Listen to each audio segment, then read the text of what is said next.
What is going on, guys? DBG here. In this video, we are going to be doing the worst diamonds versus the best sapphire, seeing which one's better. So last week I made a video and it was the best ruby cards versus the worst pink diamonds, and that video did extremely well. A lot of people really liked the video. The video, as of right now, has got so many views. Like, well, compared to normal, like that video legitimately has got nearly 50,000 views. So I'm 100% going to do more of these because it's evident that people do like these type of videos. Like 50,000 is absolutely nuts for a channel my size. But anyway, I'm going to go over right now who I believe are the worst diamonds and the best sapphires.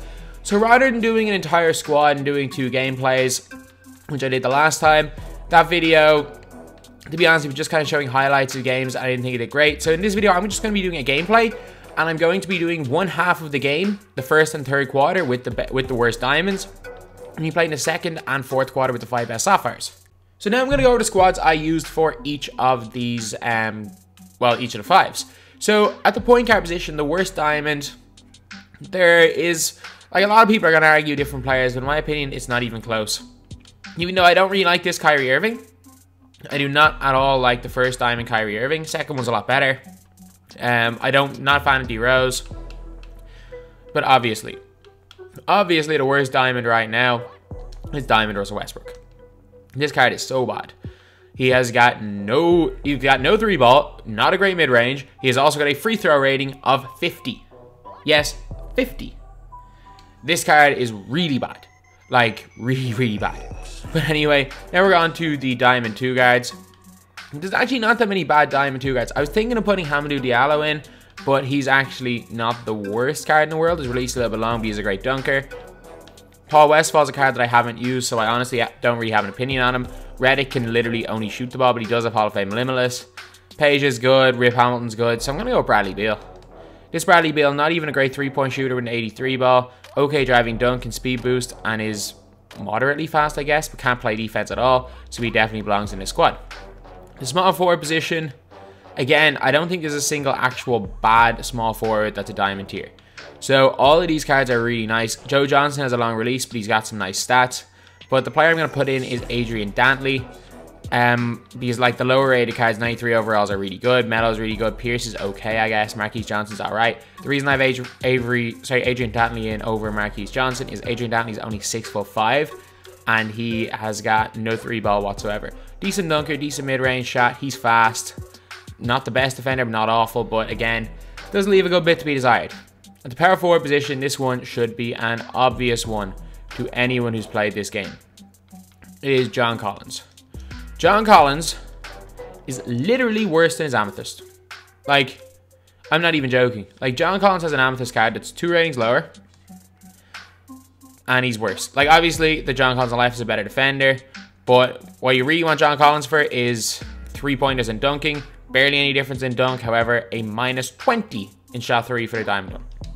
And on defense, even though his defensive rating is a little bit higher, of 91, he's still not a good defender. Not a good block, not a good shot contest, good rebounder, but he's also got not great lateral quickness and not good low post defensive IQ. So even though his overall defensive rating is 91, he's still not a good defender. At the center position, we're going to go with, there's a lot of ways you can go. Like, some people are going to prefer certain players to others, and I don't know, I was going to put in Andre Drummond, but he's just a rebounding god. Even though he does only have a 45 free throw, he's left to be desired. Willis Reed as well, he's not really up to much. There's so many, like Elton Brand. Yeah, he's got nice stats, but he's a 6'9" center. Like, this one was a really tough one. So I'm actually going to put in the one that's the cheapest. I'm going to put in literally the cheapest center out of all these, because there are so many that I think are of a similar standard of just being not great. And I'm going to put in Emeka Okafor. The reason is that he can't shoot the ball really. He's got a really long release, and even though he does have good defensive stats, he's 6'10" and struggles a little bit. A lot of people do like this card, just in my opinion, I don't think he's up there at the best of them. Now we are on to the best sapphires. So at the point guard position, this one again is really tough. We've got Alonzo Ball, who's a beast and 6'6". D'Angelo Russell is a 6'5" sniper with this sapphire card. This sapphire is way better than Ruby with the 95 3-ball. But just to compete with God Squads, I'm going to put in Penny. Penny's got better animations than Alonso, in my opinion. He's an inch bigger. Can shoot the mid-range okay. Alright, 3-ball, he's open.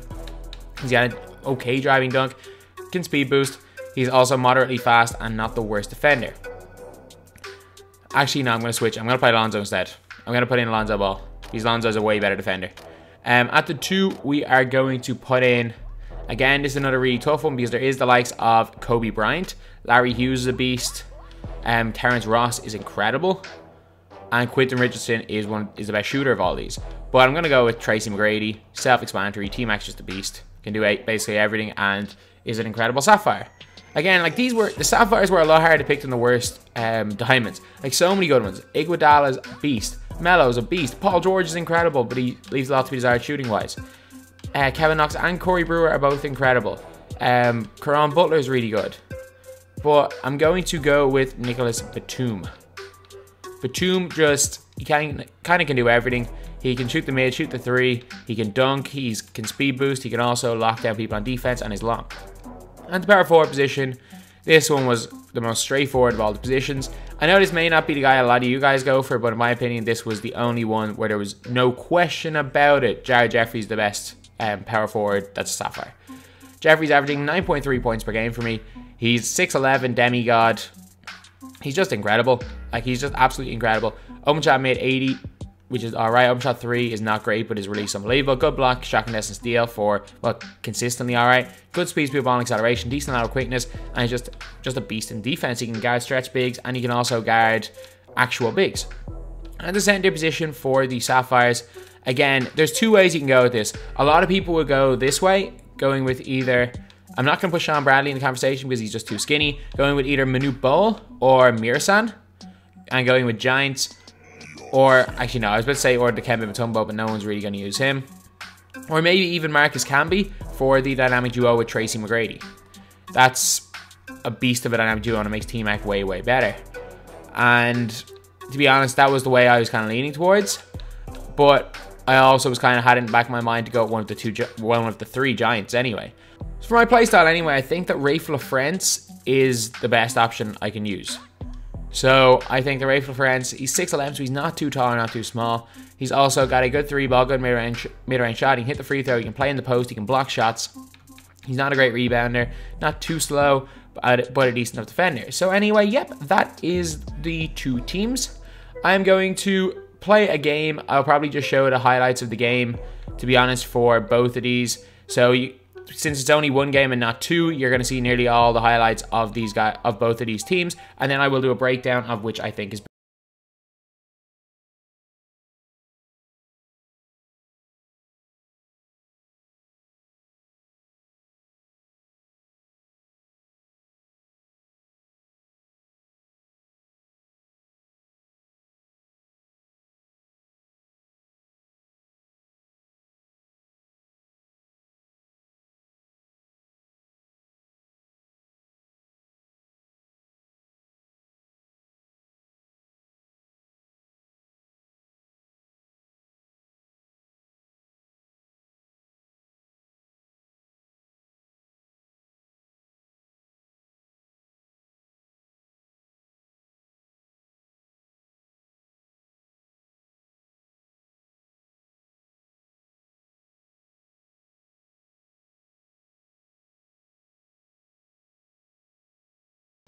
So anyway, yep, that is the highlights of the game.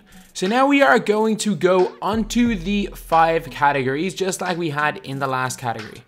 First up, we are going to go onto the defensive categories and, rebounding category, obviously the first one. And that is one where the Diamond team, this team up here, 100% wins out. Emeka Okafor is a beast on the glass. He is insane. Had I used someone else, maybe it might be a bit different, but he's incredible on the glass. John Collins is really good on the glass, and Westbrook for a point guard rebounds really well. So without doubt, the rebounding edge goes to this team right here. Now we are on to defense. And hilariously enough, this was one thing I thought that the Diamond squad was going to probably be better in, but then looking back at it, I don't know why I thought that. Mainly because Emeka Okafor is a beast on defense, but the rest of these guys are nothing spectacular on defense, with Bradley Beal just being terrible. Defensively, by a country mile, the Sapphire team was better. Not even close. The Sapphire team was so much better. Lonzo's locked down, Batum, Jeffries, and LaFrance are locked down. 4 of these guys can switch. T-Mac's not the best defender, but he's not bad with a good block rating. So after the 2 defensive ones, it is now 1-all. So now we're on to shooting, and evidently it is the Sapphires. This is one of the worst shooting lineups you can possibly put together. Beal's a competent shooter, and Dantley hit a couple of shots, but his release is basically broken. Collins isn't the worst shooter in the world. Westbrook hit a shot, but no way. These guys are mostly lights out. Has to go to Sapphires. Now we are on to star power. And this was one that I thought, honestly, that it was going to go to the diamonds. But looking at it, none of these diamonds you can give the ball to and score. Maybe Dantley. Dantley's probably the best.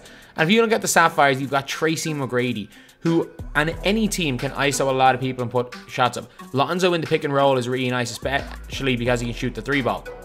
And he's got a 95 dunk. And even Jared Jeffries can take over games. LaFrance can score inside him from 3. All 5 of these guys as individual players are better at scoring the ball and winning a game by themselves than the best individual on the Diamond team. So this is definitely going to the Sapphires. And then team offense as well, the last offensive category.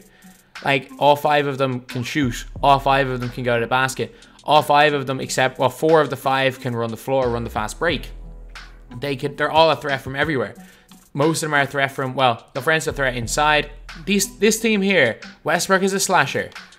Adrian Dantley is a slasher. John Collins is a dunker. Emeka Okafor on offense is a dunker. And Bradley Beal is a worthless. So team offense, without doubt, it is the Sapphire squad. So unlike the Ruby versus Pink Diamond, which I thought was extremely close, this one is not close at all. The Sapphires are so much better than the worst diamonds. I might do a cheapest diamonds versus most expensive rubies or something like that, because this was just, I thought this was going to be a close matchup. This was just unfair. Sapphires are so much better. So anyway, that's the video. Thank you guys for watching. Please like, comment, and subscribe.